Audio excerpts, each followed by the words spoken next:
성경책은 덮지 마시고 그대로 두셔야 됩니다. 우리는 지난 시간에 느헤미야 7장부터 12장의 말씀들을 쭉 살펴보았습니다. 느헤미야는 끊임없이 대적들의 방해를 받았습니다. 하지만 그 방해 가운데서도 52일 만에 성벽을 재건하는 일을 이루어내었습니다. 52일 만에 이루어냈다라는 것은 느헤미야의 믿음과 결단이 대단했다. 그리고 유다 민족들이 열심을 내었다. 하나님이 도우셨다라는 것을 다 보여주는 것입니다. 하지만 동시에 52일 만에 이룰 수 있는 일을 지금까지 이루지 못하고 있었다라는 것을 고발하는 것이기도 합니다. 그렇다면 52일 만에 이룰 수 있는 일을 왜 그동안 못하고 있었는가?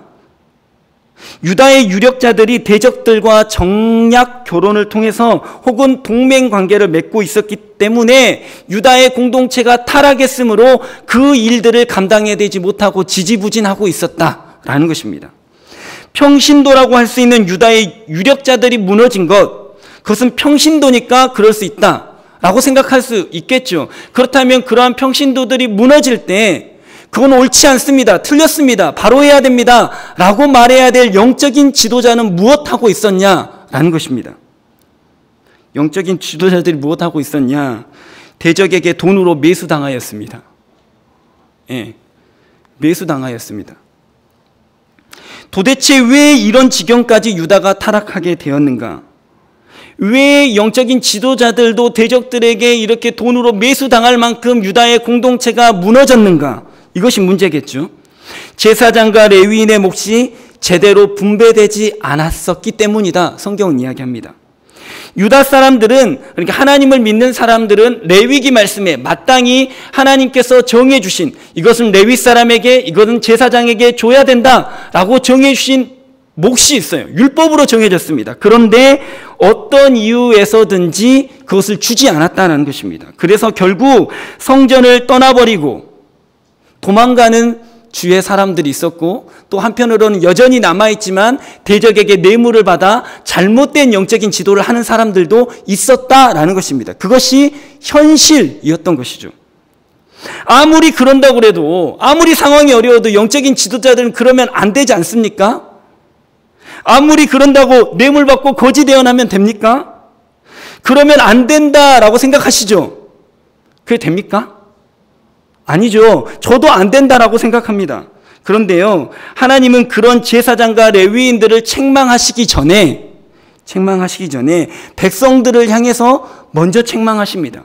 너희가 하나님의 전을 버렸다라고 말씀하시는 거예요. 그리고 유다 백성 스스로도 하나님 앞에서 우리가 하나님의 전을 버렸습니다.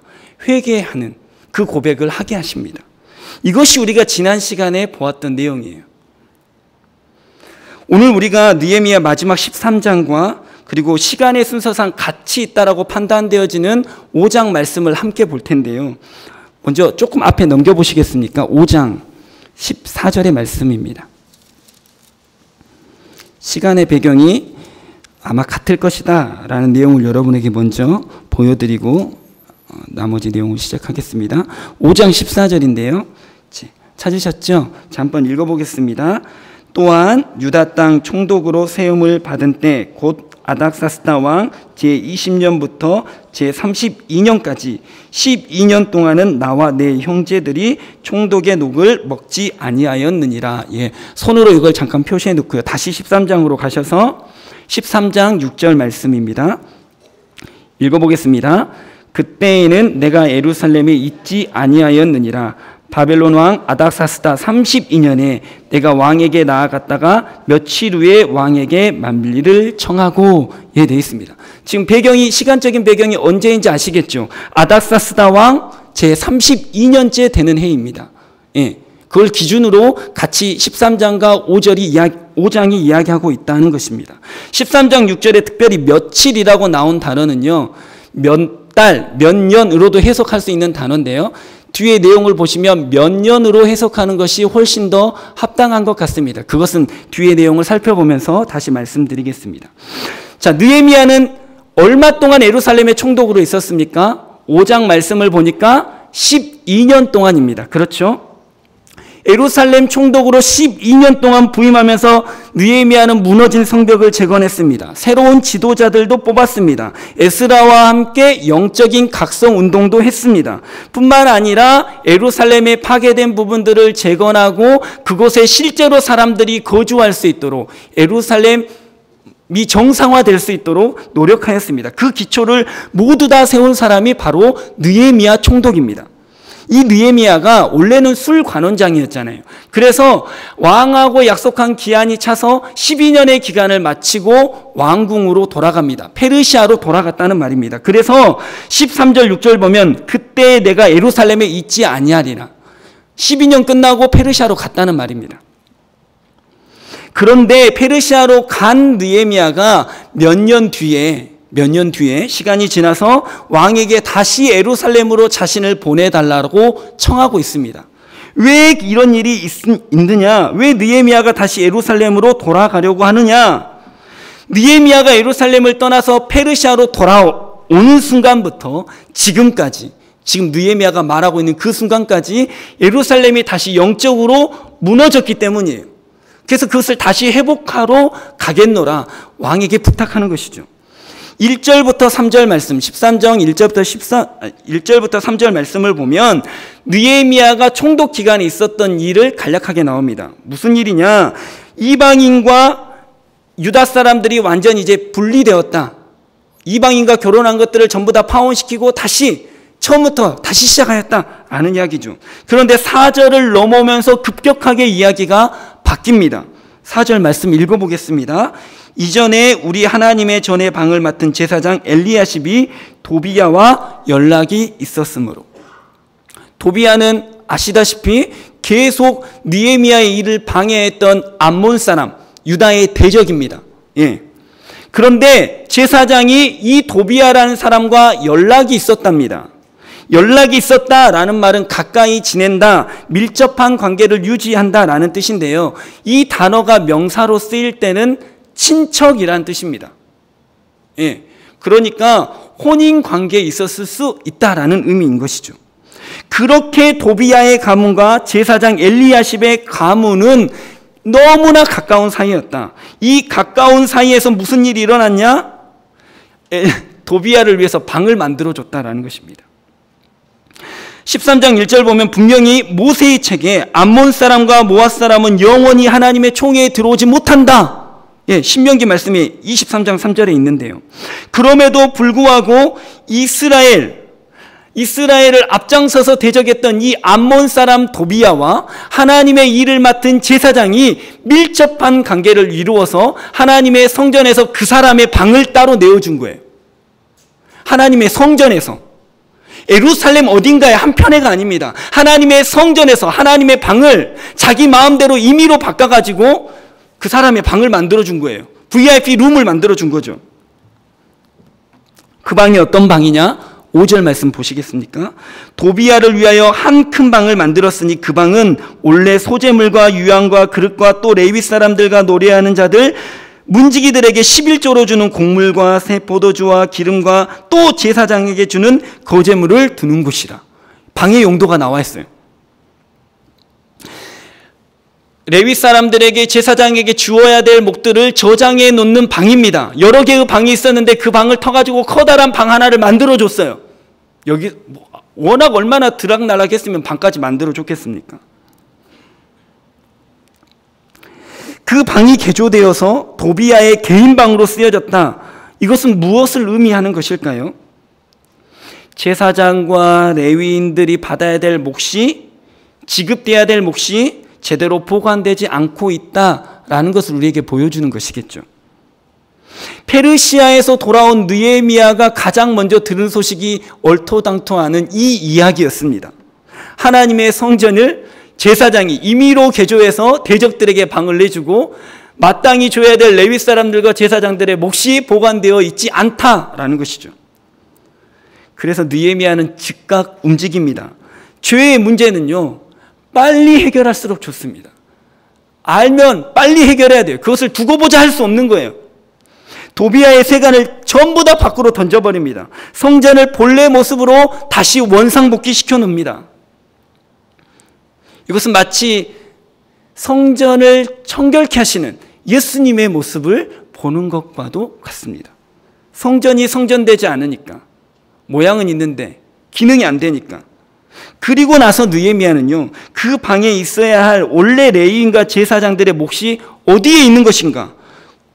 그럼 누구에게로 간 것인가? 알아보기 시작했습니다. 10절 보면요, 내가 또 알아본즉 레위 사람들이 받을 몫을 주지 아니하였으므로 그 직무를 행하는 레위 사람들과 노래하는 자들이 각각 자기 밭으로 도망하였기로 나와 있습니다. 느헤미야가 알아본 결과는 너무나 비참했습니다. 백성들이 레위 사람들이 받을 이 11조를 제대로 내지 않고 있었어요. 제대로 내지 않으니까 모아놓을 것도 없죠. 모아놓을 것이 없으니까 그 방을 그대로 놔둘 필요도 없어요. 그래서 제사장이 임의로 그 방을 개조해도 누가 하나 잘못됐습니다 말할 이유가 없는 거예요. 그 방에 놓을 것이 없으니까. 제대로 내지 않으니 제대로 분배되지 않는 것은 당연한 순리인 것이죠. 그것 때문에 생계를 유지할 수 없는 레위 사람들, 노래하는 사람들이 어떻게 하였습니까? 도망갔어요. 자기의 부르심과 사명과 자기가 지켜야 될 자리를 두고 도망가였습니다. 먹고 살려고요. 더 많은 부를 쫓아서 간 것이 아니라 먹고 살려고 간 거예요. 너무나 비참한 상황인 것이죠. 심지어 생계가 어려워진 이 제사장과 레위인들 중에는 우리가 앞서 보았듯이 대적에게 뇌물을 받고 살아가는 사람들이 생기게 되었다라는 것입니다. 그래서 느헤미야는요, 민장들을 불러서 어찌하여 하나님의 전을 다시 이렇게 버려두었냐고 꾸짖습니다. 이것을 모두 원상복귀시고 다시 그것을 잘 관리하고 정확하게 분배될 수 있도록 제도를 다시 정비합니다. 느헤미야 이 성전 청결 사건을 시작해서 이 우리가 안 읽은 본문 뒤쪽으로 보면요, 유다 공동체의 전체적인 영적인 진단을 하고 있습니다. 15절부터 22절의 내용은요, 안식일에 관한 내용입니다. 안식일법은요, 어느 나라, 어느 민족, 어느 종교에도 없는 독특한 법입니다. 일주일 중에 하루를 온전하게 하나님께 집중하기로 결정한 날이죠. 안식일을 지킨다라는 것은요, 삶의 주권을 하나님께 둔다라는 의미입니다. 출애굽기에서는 창조주 하나님이 엿새 동안 창조하시고 일곱째 날 쉬었으므로 그 창조주 하나님을 믿는 마음에서 7일째 되는 날 우리도 하나님과 함께 안식한다, 그렇게 나옵니다. 신명기에서는 어떻습니까? 하나님께서 우리를 애굽에서 종살이하고 있는 것을 건져내 주셨다, 하나님은 우리의 구원자 되신다 라는 의미로 안식일을 지켜야 된다고 말합니다. 그러니까 이 안식일에는요, 하나님이 우리의 창조자 되십니다, 하나님이 우리의 구원자 되십니다 라는 신앙의 고백이 담겨져 있는 거예요. 단지 그냥 6일 동안 열심히 일했으니까 하루 쉬자, 인간적인 마음으로 쉬는 것이 아니라 하나님이 나의 창조주 되십니다, 하나님이 나의 구원자 되십니다 라는 고백으로 안식일을 지키는 것입니다. 그런데 유다 백성들은 그 신앙 고백을 가볍게 생각했다라는 것이죠. 자신의 소유를 늘리고 자신의 필요를 채우는 것이 안식일을 지키는 것, 하나님이 나의 창조주입니다, 하나님이 나의 구원자이십니다 라는 것보다 더 중요했다라는 거예요. 그래서 안식일을 안 지키기 시작했습니다. 그래서 느헤미야가 어떻게 한지 아세요? 안식일을 철저하게 지킬 수 있도록 안식일 전날부터 성문을 닫아버립니다. 안식일이 끝날 때까지 성문을 열어주지 않습니다. 아예 안식일에는 장사할 생각 하지도 말아라, 법으로 만들어버린 거예요. 그러니까 어떠한 일이 일어난 줄 아십니까? 안식일이 끝나자마자 장사해야지 라는 사람들이 생겨났습니다. 그래서 안식일이 덜 끝났는데 예루살렘 성문에서 안식일 끝나자마자 장사해야지 라는 사람들이 줄을 서게 된 거예요. 그러니까 느헤미야가 안 된다, 그 사람들까지 다 쫓아버렸어요. 안식일을 철저하게 지키고 나서 너의 생업 가운데로 돌아와라, 이게 느헤미야의 생각이었던 것이죠. 안식일을 안 지키다 보니까 더 큰 문제가 생겼습니다. 23절부터 31절까지 무슨 내용이냐, 이방인과 통혼하는 내용이 나오게 됩니다. 예, 23절 말씀만 한번 볼까요? 자, 23절 말씀 읽어보겠습니다. 시작. 그때 내가 본즉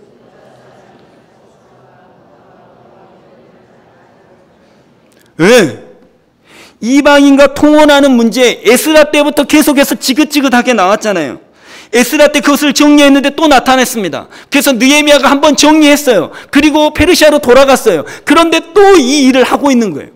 돌아온 느헤미야가 또다시 이것을 하고 있는 것입니다. 그랬더니 더 심각한 일이 벌어졌습니다. 더 심각한 일. 24절 말씀 읽어보겠습니다. 시작. 그들의 자녀가 아스돗 방언을 절반쯤은 하여도 유다 방언은 못하니. 예. 무슨 일이 일어났는지 이해가 되십니까? 이방 여인을 통해서 아이를 낳았습니다. 그런데 그 아이가 유다 말은 하지 못하는 거예요. 유다 말은 하지 못하는 거예요. 무슨 말인지 아시겠어요? 예? 신앙이 전수가 되지 않고 있다는 말이에요. 신앙이 하나님의 말씀을 토라로 공부하고 배우는 이 유다 백성들이 토라를 못 읽는 거예요. 말하지 못하는 거예요. 아스돗 방언만 말하는 거예요.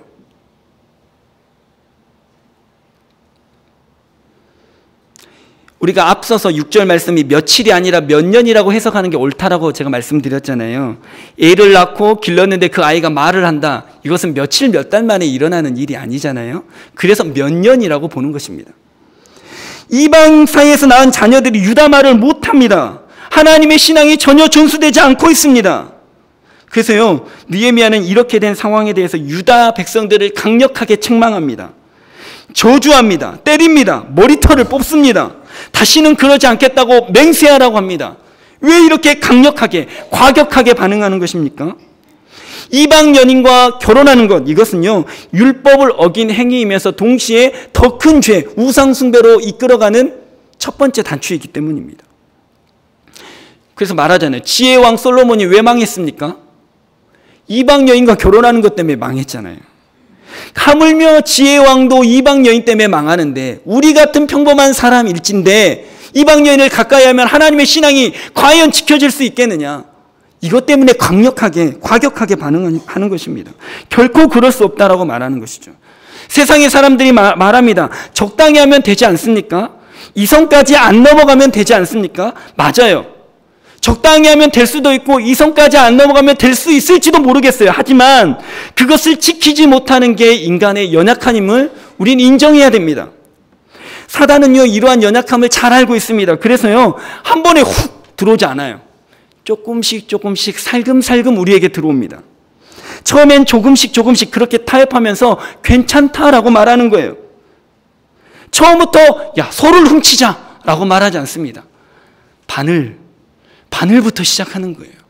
바늘에 소는 됐는데 시간이 지나니까 이제 소에도 손을 대도 아무렇지 않은 단계까지 가는 것이죠. 이런 일을 누가 했느냐? 유다 백성들도 했는데 대제사장 가문의 유다 사람이 산발락과 사돈을 맺고 있었다라는 것입니다. 느헤미야는 그것을 알고 그들을 쫓아버렸습니다. 제사장과 레위인의 반열을 다시 세워서 자기의 일들을 다시 하게 합니다. 백성들이 하나님께 드리지 않았던 헌물, 헌금 이것을 다시 시작하게 합니다. 11조를 다시 드리게 합니다. 그리고 그것이 레위 사람들과 제사장들에게 다시 돌아가게 합니다. 도망가지 말아라. 먹고 사는 것 때문에 도망치지 말아라. 하나님의 사람들이 공급해 줄 것이다. 율법으로 정해서 너희를 보호해 주겠다고 말씀하셨다. 대적의 뇌물로 살아가지 말고 하나님이 주신 것으로 살아라. 우리가 주겠다. 우리가 하나님의 것을 너에게 옳게 주겠다. 말하는 것이죠. 그래야 일이 제대로 돌아가는 것 아니겠습니까? 느헤미야 5장으로 잠깐 넘어가 보겠습니다. 총독의 기간을 다 보냈습니다. 5장 1절 말씀. 그때에 어떤 일이 있었냐? 백성들이 그들의 아내와 함께 크게 부르짖어 그들의 형제인 유다 사람들을 원망하는데 나와 있습니다.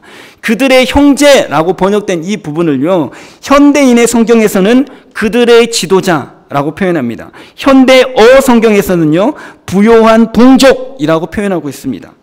예루살렘에 다시 돌아온 느헤미야에게 백성들은 무엇하고 있습니까? 부요한 사람들과 자신의 지도자들에 대해서 원망하고 있습니다. 느헤미야 총독님 들어보십시오. 우리의 지도자들이, 부요한 사람들이 우리를 이렇게 못살게 굴고 있습니다 라고 말하는 거예요.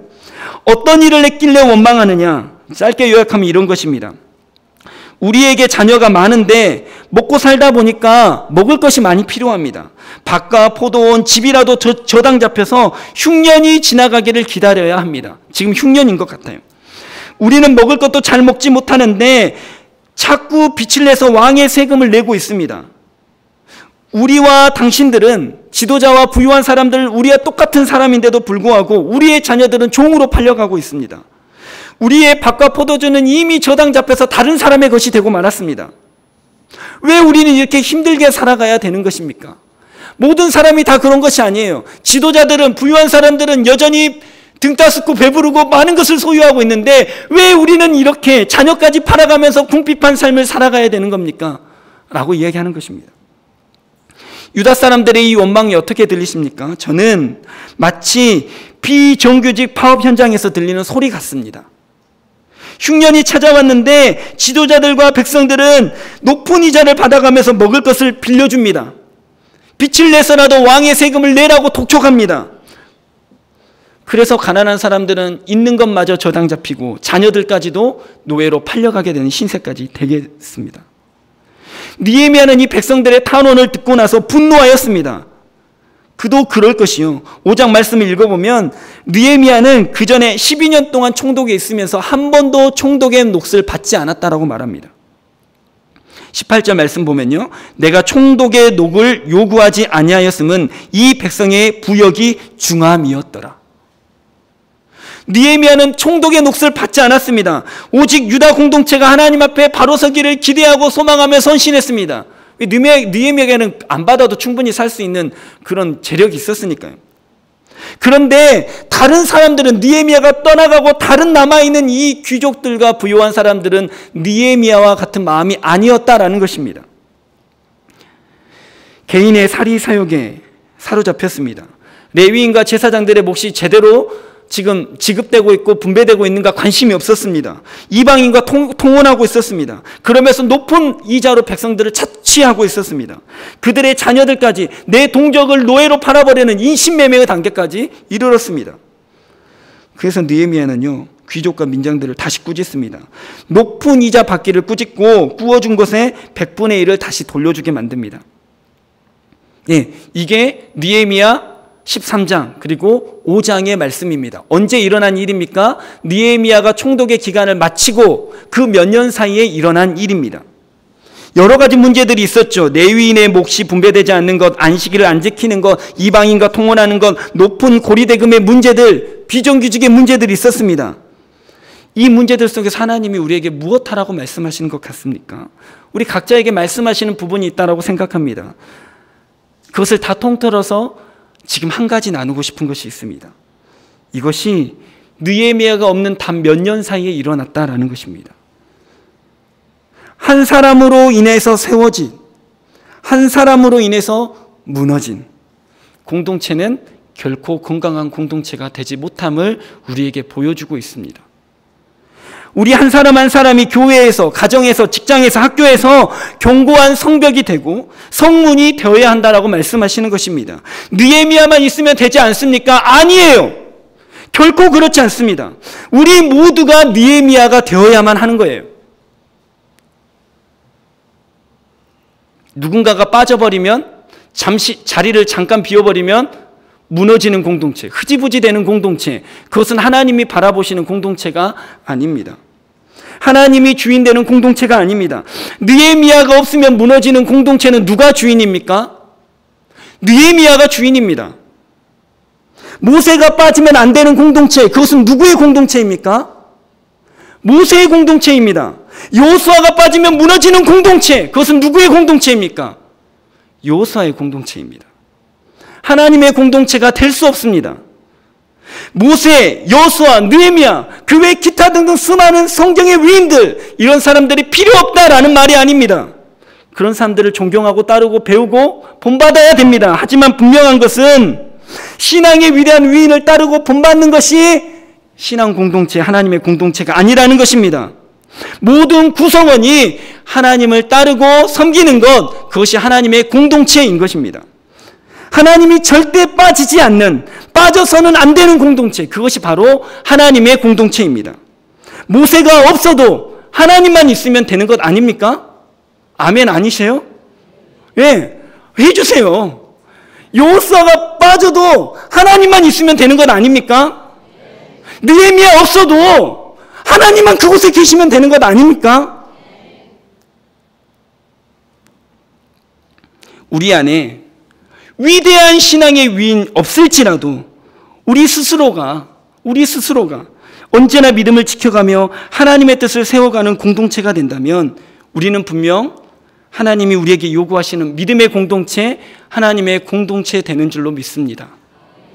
우리 성북교회가 그렇게 하나님이 바라시는 하나님의 공동체 되기를 소망합니다.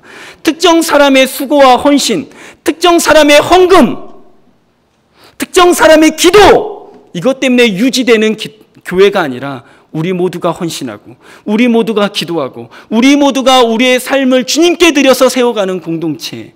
그래서 우리가 누구의 공동체로 부름받는 그런 교회가 아니라 하나님의 공동체다, 이렇게 부름받을 수 있는 교회 되기를 정말 소망하며 그런 교회 이루어가기를 우리 모두를 축복합니다. 아멘. 기도하겠습니다. 하나님, 오늘 우리에게 말씀하여 주셔서 감사합니다. 느헤미야의 말씀을 통해서 우리가 세상과 타협하여 무너진 부분이 혹시 있는지 다시 한번 점검하고 살펴보게 하시니 감사합니다. 하나님, 우리의 예배가 더욱더 회복되고 하나님이 주신 안식과 주의를 지키며 거룩함을 사모하며 형제와 자매를 내 몸같이 사랑하고 섬기는 하나님의 공동체 되기를 사모합니다. 더욱 힘써서 간구하고 소망하기는 느헤미야가 없으면 무너지고 마는 공동체가 아니라 하나님으로 인하여서 흥하는 공동체 되어질 수 있도록 하나님이 우리 교회의 주인이 되어 주옵소서. 모든 성도가 오직 하나님께만 소망을 두고 한 사람 한 사람이 믿음의 본이 되는 삶을 살아가기로 결단하는 역사가 있게 하여 주옵소서. 예수님의 이름으로 간절히 기도합니다. 아멘.